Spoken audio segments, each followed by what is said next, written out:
മോനെ സെറ്റ് 2 6 5 2 എളുപ്പമുള്ള question paper ആയിരുന്നു കേട്ടോ.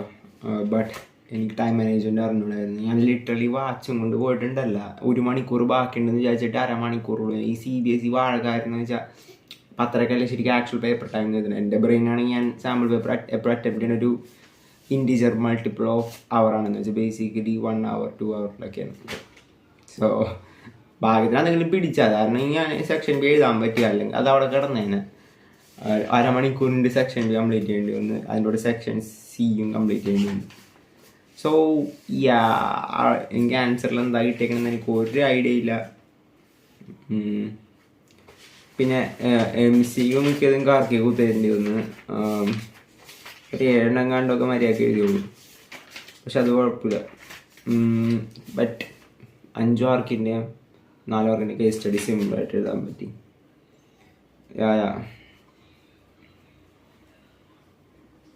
ഫൂട്ട് ഓഫ് ദ പെർപെൻഡിക്കുലറും ഒക്കെ പാരാമെട്രിക്സിൻ്റെ ഒരു ക്വസ്റ്റ്യൻ ഉണ്ടായി, അമൗണ്ട് പെർ ആനം. അത് മാത്രമേ ഇച്ചിരി പണിയായിട്ട് തോന്നുള്ളൂ.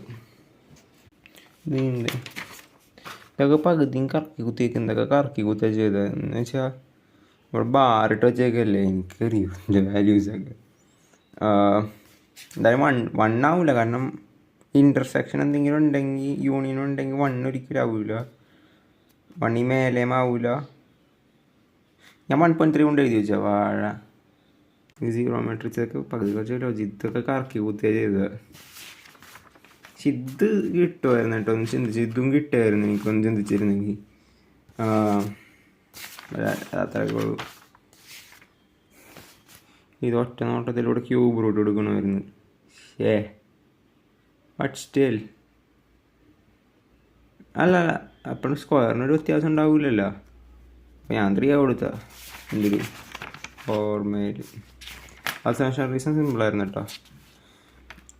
ഇത് വേണ്ടി ഞാൻ അപ്പം തന്നെ ഇത് ഫസ്റ്റ് ക്വാർട്ടറിൻ്റെ ഈസി ആയിട്ട് ചെയ്ത് 16/3. കാൽക്കുലേഷൻ തെറ്റാണെങ്കിലും സ്റ്റെപ്പിന് ഫോർമുല ഇട്ടിട്ടുണ്ട്. എന്ന് വെച്ചാൽ ഇത് ഇങ്ങനത്തെ ഒരു കർവായിക്കോളൂ. കാരണം നമുക്ക് വേണമെങ്കിൽ y² എന്ന് എഴുതാം. y² നിന്ന് പോസിറ്റീവ് ഡയറക്ഷനിലേക്ക് ഇങ്ങനത്തെ ഒരു കർവായിരിക്കും. x=4 എഴുതാം. അത്ര ഉള്ളൂ. ഇതും അങ്ങനെ തന്നെ, ഇതും അങ്ങനെ. ഇത് λ-32.